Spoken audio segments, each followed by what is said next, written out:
अस्सलाम वालेकुम, मैं हूं निमरा सुहेल। आप देख रहे हैं अलग न्यूज़। अब्दुल सत्तार हमारे साथ हैं।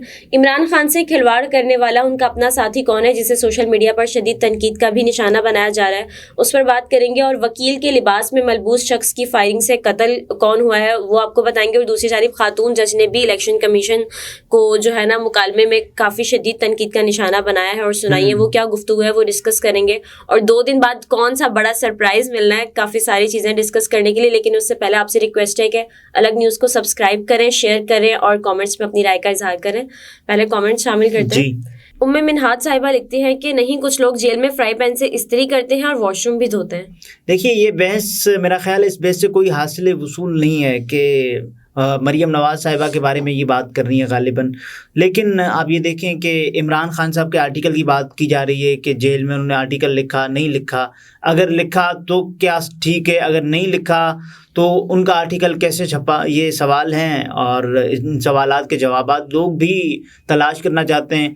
इमरान खान का आर्टिकल अगर छप गया तो ये कैसे छपा, और अगर उन्होंने लिखा ही नहीं तो क्यों छपा। तो ये जाहिर है अब इकोनॉमिस्ट ने इन सवालात के जवाबात देने। बहुत बहस हो गई है कि इमरान खान का अपना आर्टिकल है या किसका है, लेकिन हम मूव फॉरवर्ड करेंगे दूसरे कमेंट के। सही। ये फसी हुसैन साहब ने वो लिखते हैं कि पाकिस्तान का मीडिया किसके कंट्रोल में है। पाकिस्तान का मीडिया किसके कंट्रोल में है, और इसका सिंपल जवाब ये है कि अपने कंट्रोल में नहीं है।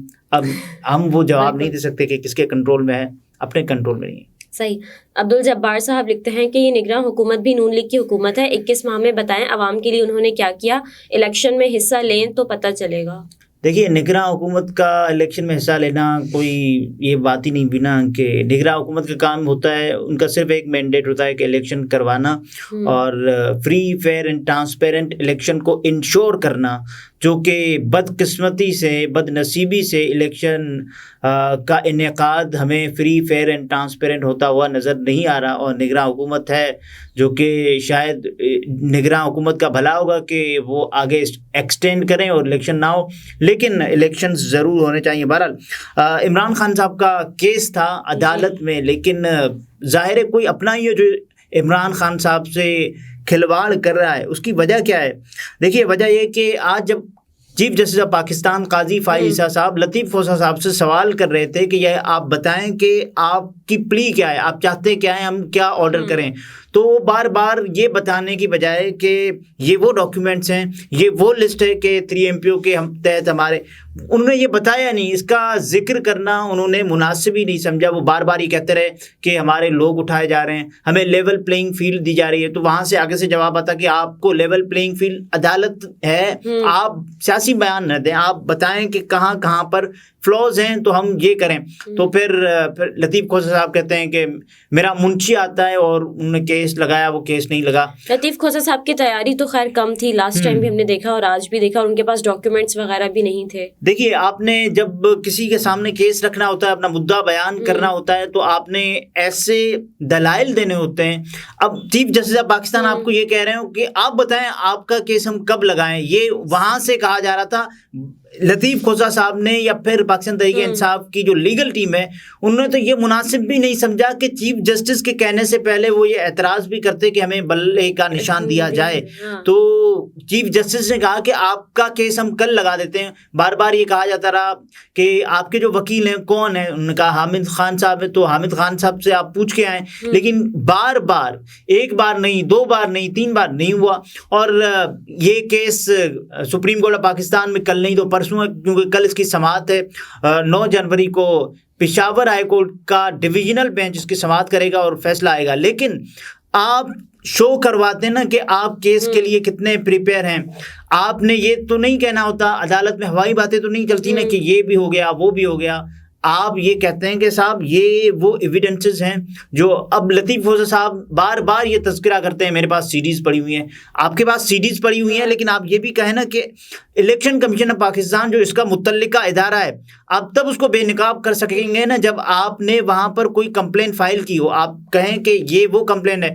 और बार बार ये कहते ज़ाहिर है इलेक्शन कमीशन ऑफ पाकिस्तान वाले कि हमने इनके 1195 जो नॉमिनेशन पेपर्स हैं वो अप्रूव किए हैं, तो इनका जो रेशो है वो 70% है। तो ये कैसे कह सकते हैं कि पाकिस्तान तहरीक इंसाफ के जो कागजात नामजदगी है वो मुस्तरद हो रहे हैं और ओवरटर्न भी हो रहे हैं, कुछ फैसले जाहिर है कुछ कमियां कोताहियां हैं, लेकिन इसमें ये आपने ये तो बताना है ना कि साहब ये वाला मामला और ये वाला मामला हम अदालत में गए, हमने ये चीज़ पॉइंट आउट की, लेकिन नहीं, यहाँ आए बाएं शाएं सब कुछ होता रहा, सिवाय इसके कि केस की मेरिट्स पर बात की जाती। अब लतीफ़ खोसा साहब ये कह रहे थे कि मेरा मुंशी आया उसने केस लगाया, तो जज साहब ने कहा, चीफ जस्टिस पाकिस्तान ने कहा कि ये ऐसे तो नहीं चलती ना अदालत, आपका मुंशी, आप प्लीज़ जो अपनी जो सिलेक्शन ऑफ वर्ड्स हैं वो ठीक रखें। ये AOR आप कह सकते हैं कि एडवोकेट ऑन रिकॉर्ड, जो रिकॉर्ड लाता है आप, लेकिन मुंशी अदालत में अदालत का भी एक मेयार होता है, तो आप ऐसे नहीं कह सकते। और उसके अलावा जो दीगर मामलात हैं, सिद्दीक जान साहब ने खुद बताया है, मुझसे आपसे बहुत ज़्यादा बाखबर होते हैं, तो वो कहते हैं कि मुझे पाकिस्तान तहरीक इंसाफ के कई अहम लोगों ने बताया कि हमने इस अहम केस में कुछ अच्छे वकला को इंगेज करने का मशवरा दिया, और जो ज़बानी नहीं बल्कि एक एक डॉक्यूमेंट से केस साबित कर दें, उसके बाद काजी फाइजा साहब इंसाफ करें या ना करें, लेकिन कोर कमेटी के जिन मेंबर्स के पास लीगल टीम के फैसलों का इख्तियार है, एक तो मेरा ख्याल है बैरिस्टर गौहर साहब के पास ये इख्तियार है, और उसके अलावा शोएब शाहीन साहब के पास वो इख्तियार है, और उसके बाद फिर ये कहते हैं कि वो बज़िद हैं कि हमने इसी तरह से केस लड़ना है। ओवरसीज़ पाकिस्तानी जिन्होंने कल ज़ोरों शोर से फंड्स दिए, वो आज की समाअत सुनकर अपने आप से सवाल कर लें कि अहम तरीन केस को इसी तरह से लड़ा जाना चाहिए था जैसे PTI की लीगल टीम ने लड़ा। अगर नहीं तो फिर बताएं कि कोर कमेटी पाकिस्तान तहरीक इंसाफ इमरान खान के साथ है या कहीं और से खेल रहे हैं। तो ये, और उसके अलावा आज तो जस्टिस मुसर्रत हिलाली साहिबा ने भी इलेक्शन कमीशन ऑफ पाकिस्तान को कह दिया कि उन्होंने ये नहीं कहा कि मैं मीडिया नहीं देखती, उन्होंने कहा कि हमने TV पर देखा है उम्मीदवारों से कागजात नामजदगी छीने जा रहे हैं, ये क्या तरीक़ा है? हमें TV पर नज़र आ गया, आपको नज़र नहीं आया। इलेक्शन कमीशन न्यूट्रल रहे, ये उन्होंने कहा। और उसके अलावा मुख्तलिफ सहाफ़ी मुख्तलिफ बातें कर रहे हैं, लेकिन इस तरह के मौके पर जब इलेक्शंस होने वाले हैं और PTI के वकला का इस तरह का रिएक्शन होना, उनकी तैयारी ना होना, PTI के साथ वैसे ही हम देख रहे हैं कि उनके कागजात नामजदगी मुस्तरद हो रहे हैं, उनको वैसे ही दीवार से लगाया जा रहा है, यानी मैदान खाली करवाया जा रहा है, और उसमें अगर इस तरह का इनका रिएक्शन होगा तो क्या अमल होगा, क्या रिएक्शन? देखिए, मुख्तलिफ सहाफ़ी मुख्तलिफ बात कर रहे हैं ना। अदनान आदिल साहब ने लिखा है कि बाज़ वकला इमरान खान की मकबूलियत से फ़ायदा उठाने के लिए और मशहूर होने के लिए पाकिस्तान तहरीक इंसाफ में शामिल हो गए, लेकिन पार्टी के लिए मेहनत नहीं कर रहे।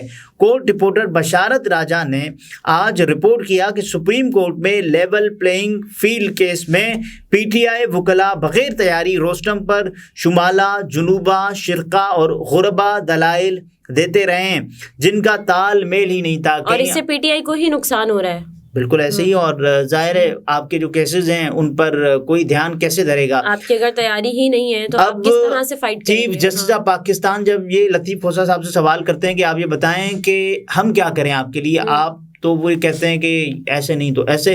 फिर जब chief justice of Pakistan Shoaib Shaheen से मुखातिब होते हैं तो लतीफ़ खोसा साहब बीच में इंटरप्ट करते हैं, और वो मुखातिब भी पाकिस्तान तहरीक इंसाफ के बल्ले के केस के हवाले से होते हैं। तो लतीफ़ खोसा साहब को वो कहते हैं कि देखिए ये आपका अपना केस है, आप दूसरों के वकील को तो नहीं बोलने दे रहे, अपने वकील को तो बोलने दें, आप ही का केस फिक्स कर रहे हैं। तो ऐसे में पाकिस्तान तहरीक इंसाफ की ये जिम्मेदारी बनती थी कि आपने जो केस जाए, जो आपका मुद्दा है वो क्या है? आपका मुद्दा ये थोड़ी है कि वो कितना अच्छा है या वो कितना बुरा है। आपसे जो जुल्म हो रहा है, आप अपने जख्म दिखाएं ना, ये तब आप एतराज कर सकेंगे जब आपने ये इससे पहले कहा हो। मुतल्लिका बॉडी है इलेक्शन कमीशन ऑफ पाकिस्तान, आज चीफ जस्टिस ने ये भी कहा कि आप ये चाहते हैं कि इलेक्शन ना हो। देखिए, मेरा नहीं ख्याल कि पाकिस्तान तहरीक इंसाफ चाहेगी कि इलेक्शन ना हो। अलबत्ता लेवल प्लेइंग फील्ड हर किसी की अपनी अपनी है, कोई कहता है कि ऐसे, कोई कहता है ऐसे, लेकिन अगर आप अदालत में जा रहे हैं तो आपकी तैयारी पूरी होना बहुत ज़्यादा ज़रूरी है, वरना उससे आपको ही नुकसान होगा और कुछ नहीं होगा। बिल्कुल ऐसे। और उसके अलावा अगर हम बात करें जो वकील की लिबास में एक, लेकिन उससे पहले एक और जो सिद्दीक जान साहब ने पॉइंट आउट की बात, जहाँ अदालत गलत हो उस पर पाकिस्तान तहरीक इंसाफ कारकुनान तनकीद जरूर करें, लेकिन जहाँ कोर कमेटी और लीगल टीम का खिलवाड़ है वहाँ उनको गलत जस्टिफाई न करें। इमरान खान बाहर होते तो यही सब कुछ हो रहा होता।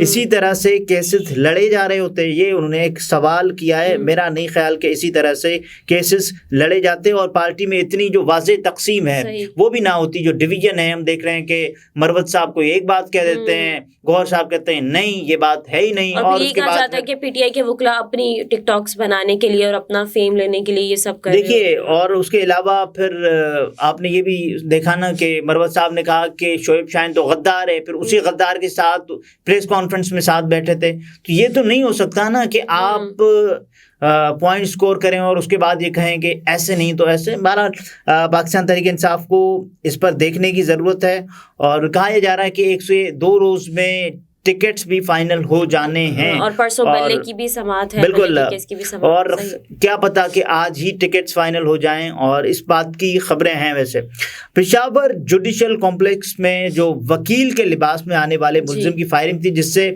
सीटीडी एहलकार जांबाक हो गया और 3 अफराद जख्मी हो चुके हैं। और जाहिर है पुलिस के मुताबिक फायरिंग इंसदादे दहशतगर्दी की अदालत में हुई। जख्मियों को फौरी तौर पर लेडी रेडिंग अस्पताल मुंतकिल कर दिया गया। लेडी रेडिंग अस्पताल के तर्जुमान ने कहा है कि सीटीडी एहलकार की लाश और 3 जख्मियों को अस्पताल लाया गया। पुलिस ने मुलजिम को गिरफ्तार कर लिया। फायरिंग करने वाला शख्स वकील के मखसूस लिबास काले कोट पैंट में सेशन कोर्ट आया था। पुलिस का कहना है कि फायरिंग जाती दुश्मनी का शाखसाना लगती है। मजीद तहकीकात जारी हैं, लेकिन अदालत में इस तरह की फायरिंग का हो जाना ये बड़ा सवालिया निशान है। इस जुर्रत का मुजाहरा करना कि वकील के कपड़ों में आना कि हाँ ये बहुत बड़ी देखिए, ये तो एक ऐसी कार्रवाई है जिसको रोका जा सकता था, चेक किया जा सकता था। क्या इसका मतलब फिर कोई भी आ जाएगा पाकिस्तान की सबसे बड़ी अदालत में कोई चला जाए ऐसे? तो ये बड़ी नाइंसाफी और ये एक बड़ा वेग दलील होगा ये कहना कि आप वकील बन के आए हैं तो ये आप आ चुके। लेकिन देखिए, ये कुछ ऐसी चीज़ें जो कि आपने देखनी होंगी, सिक्योरिटी को इंश्योर करना होगा मुल्क में। वैसे ही इस वक्त कहीं एक तो सूबा खैबर पख्तूनख्वा और उसके अलावा बलूचिस्तान में दहशतगर्दी की लहर है और जिस वजह से काफ़ी सियासतदान ये मुतालबा भी कर रहे हैं कि इलेक्शन न करवाए जाएं, खासतौर पर मौलाना फजलुर रहमान साहब। लेकिन ऑफ कोर्स हमें अपनी सिक्योरिटी को सख्त करना होगा और इस तरह के जो भी हो रहे हैं काम उन पर सख्त नजर रखनी होगी। बिल्कुल ऐसे ही। नाज़रीन, गुफ्तगू आपने मुलाहिजा फरमाई। अब्दुल सत्तार हमारे साथ थे। इजाज़त दीजिए, अल्लाह हाफिज़।